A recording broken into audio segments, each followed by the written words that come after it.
Hello, dear friends. I am glad to welcome you again to my channel, Evidence-Based Medicine.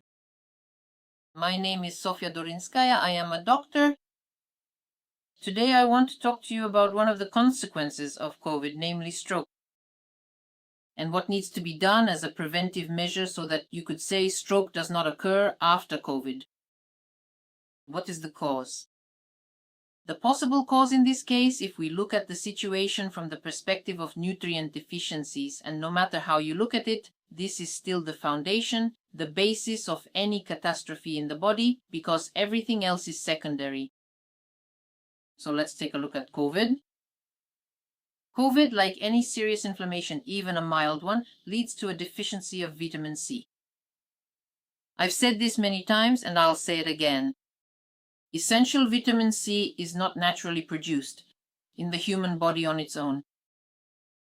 All the vitamin C that our body can use for any purpose must come from external sources.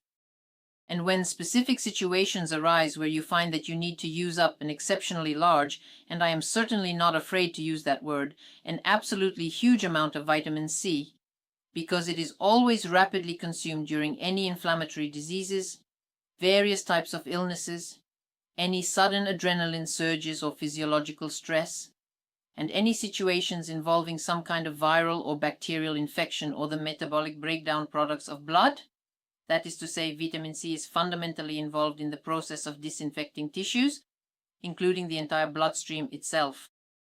That is, scientifically speaking, it increases the disinfecting properties of the blood.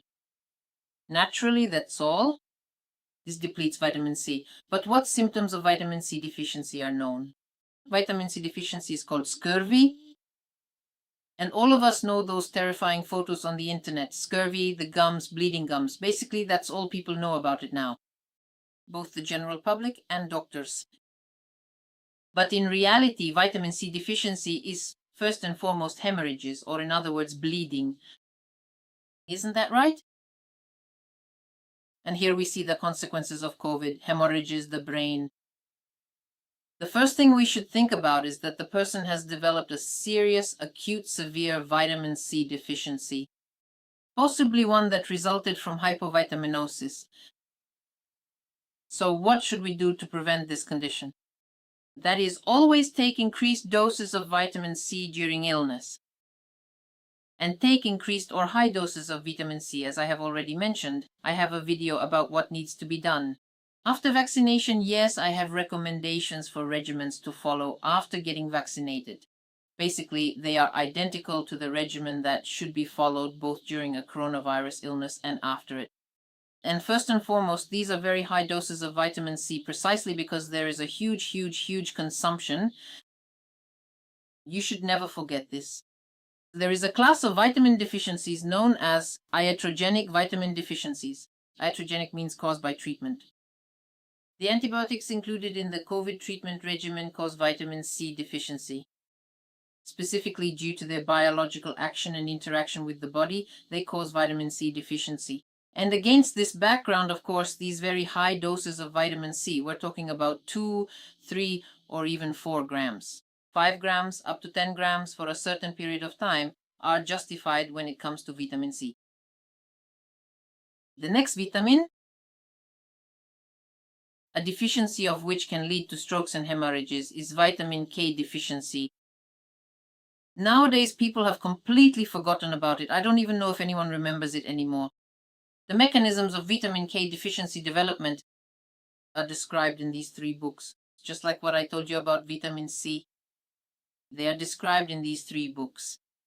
And if you want to really learn more deeply and make this your own knowledge, if you have studied this topic and gained knowledge that you can use, then of course you need to study these mechanisms described by Lepsky and these books that we have found, restored for publication, and are reissuing. But what I want to say is this. Vitamin K deficiency occurs when there are disruptions in the intestines, various inflammatory conditions in the intestines. Again, if we take a closer look at treatments like the use of various antibiotics, they have a remarkably powerful and significant impact. on the gastrointestinal tract, and the course of the illness itself can also cause various suboptimal situations. Within the human gastrointestinal digestive tract, therefore, there is a clinically significant and severe deficiency of vitamin K, which in itself consequently results in the development of internal hemorrhages, strokes, and various types of bleeding. And what do we see? What we are most likely seeing is the overlap of these two severe deficiencies.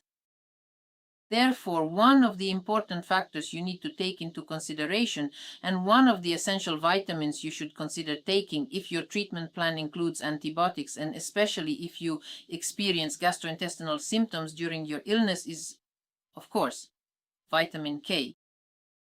Buy the medication according to the instructions and take it as directed. All of these books have a section on vitamin K deficiency. You can study how this occurs in children. You can study this in a more detailed version, basically in the book, Introduction to Clinical Practice. And also, I repeat, on vitamin deficiency and hypovitaminosis is a book that was published in 1944. It was sent to doctors at the front, and here, in a very simple and clear way, understandably, since doctors at the front in the hospital had no time to sit around in the library reading for a long time, you just needed to open it and read. It says here what to do, how to do it, recommendations, just open it, go and apply them. Here it also talks about vitamin K deficiency. I hope I was able to help you with this video. It's basically like a transcript given in a very graphic, accessible way. I've given you this information in a very concentrated form, and I really want everyone to be healthy. Please be aware of your body, please know about nutrients, and apply this information to yourself and your loved ones. Thank you very much for your attention. Subscribe to our channel, and don't forget that we have sponsorships and exclusive videos for sponsors. Visit our website and subscribe to our newsletters. We have quite a large amount. Right now, we are releasing a lot of informational materials, including in the evidence-based medicine groups on vContact, Facebook, and Odnoklasniki. Please subscribe to these groups. All the information is posted there as well. Thank you very much for your attention. All the best. Goodbye.